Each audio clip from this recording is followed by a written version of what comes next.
تو یعنی سسٹم کو مس یوز کرنا یہ بھی اس کی ریزنز ہو سکتی ہے، ایجنٹس کا سبز باغ دکھانا وہ بھی ہو سکتی ہے، اور بہت سی جو رپورٹس ہیں وہ بھی ہیں۔ اب یہ صورتحال جو ہے وہ جو اسٹوڈنٹس آنے والے ہیں ان پہ یہ اثر انداز ہوگی۔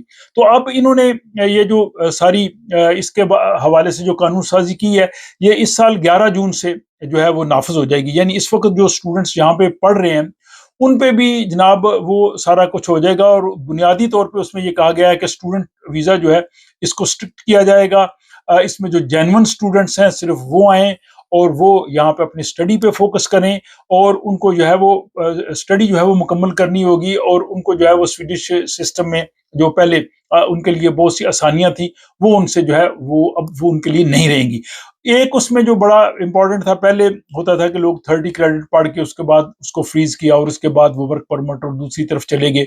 اب جو ہے وہ 30 کریڈٹ کی بجائے انہوں نے کہا جی کہ کم سے کم ان کو 60 کریڈٹس جو ہے وہ پڑھنے پڑیں گے، یعنی 1 سال ان کو اپنی تعلیم مکمل کرنا پڑے گی، اس کے بعد وہ ورک پرمٹ کی طرف جو ہے وہ جا سکیں گے۔ ایک دوسرا یہ ذہن میں رہے کہ ورک پرمٹ کی جو سیلری ہے وہ تقریباً اس وقت 34,000 کے قریب ہے، تو یعنی وہ بھی ہائی سیلری پہ ورک پرمٹ لینا بھی خاصا مشکل ہے۔ اگرچہ کچھ پروفیشنز ایسے ہیں کہ جن کے لیے وہ سوچ رہے ہیں، ابھی فیصلہ نہیں ہوا کہ جن کو ایگزمپٹ شاید کر دیں کہ ان کی کم سیلری والے بھی جو ہے وہ آ سکے، لیکن آپ کے ذہن میں رہنا چاہیے کہ اگر آپ نے سویڈن آنا ہے تو 1 سال کا آپ کے پاس ایکسپینسز ہوں، 1 سال آپ نے پڑھنے ہیں، اس میں 1 سال کی ٹیوشن فی یعنی 2 سیمسٹرز کی دینی ہے، آپ نے اسٹڈی کرنی ہے۔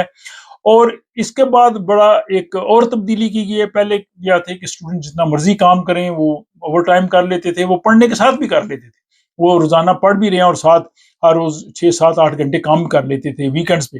اب انہوں نے کہا جی کہ وہ صرف ویک میں 15 گھنٹے کام کر سکیں گے، تو 15 گھنٹے کا مطلب یہ ہے کہ وہ اس سے زیادہ وہ کام کر نہیں سکیں گے، اور ہاں جب وہ چھٹیاں وغیرہ ہوں تو ان میں وہ کام کر سکتے ہیں، وہ ظاہر وہ آپ کو پتا 2 2.5 مہینے سے زیادہ ہوتی نہیں۔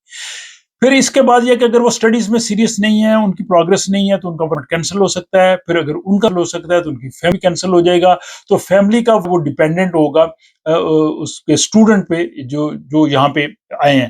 تو گورنمنٹ یہ چاہتی ہے کہ جو لوگ یہاں پہ آئیں وہ اسٹڈیز کے لیے آئیں، اگر وہ اسٹڈیز کے لیے آئیں گے، اپنا تعلیم مکمل کریں گے، پھر کوئی پرابلم ہے نہیں۔ اور اس میں چونکہ یہ بہت سٹیپس ہیں، میں نے یہاں پہ ایک اسٹوڈنٹ آئے تھے جو حال ہی میں، ان کا میں نے ایک انٹرویو کیا تھا، وہ میں اس کا لنک بھی آپ کو اس ڈسکرپشن میں دے دوں گا، وہ آپ دیکھ سکتے ہیں کہ یہاں آنے کے لیے آپ کو کس طرح کی جو ہے وہ پریپریشن کرنی ہے، تاکہ آپ یہ سارا کچھ دیکھ کے سمجھ کے اپنے جو اکانومی ہے، اپنے جو حالات ہیں، ان سب کو دیکھ کے آئیں، کیونکہ اگر آپ اسٹوڈنٹ کے طور پہ آ رہے ہیں تو آپ اتنا کام نہیں کر سکیں گے، اور دوسرا آپ کو 2 سیمسٹر پڑھنا پڑے گا۔ ہاں البتہ آپ کے جو ساتھ ڈیپینڈنٹ ہیں، ظاہر ہے ان پہ قدغن نہیں ہے، اگر ان کو کام ملے تو وہ کام کر سکیں گے۔ تو یہ جناب بہت سی جو ہے وہ اس میں چینجز ہیں، امپورٹنٹ چینجز ہیں، اور گورنمنٹ کا کہنا ہے کہ اسٹوڈنٹ ویزا یہ اسٹوڈنٹ ویزا ہونے چاہیے، یہ جاب سرچ ویزا نہیں ہے۔ تو یہ جناب اپڈیٹس تھی، بہت سے لوگوں کی جانب سے سوالات آئے تھے، وہ میں نے آپ کی خدمت میں پیش کر دیے۔ جو یہ تھی جناب انٹرنیشنل اسٹوڈنٹس کے لیے جو قانون بنا ہے اس کی ڈیٹیلز، مجھے امید ہے کہ یہ ولاگ آپ کے لیے معلوماتی ہوگا، اسپیشلی جو اسٹوڈنٹس اس وقت یہاں پہ پڑھ رہے ہیں یا فیوچر میں سویڈن میں آنا چاہتے ہیں۔ اگر آپ کی بھی کوئی رائے ہو، آپ کا کوئی سوال ہو، یا آپ اس بارے میں کچھ کمنٹ کرنا چاہیں تو کمنٹ باکس میں ضرور لکھیے گا۔ اپنا خیال رکھیے گا، آپ سے ملاقات ہوتی ہے اگلے ولاگ میں۔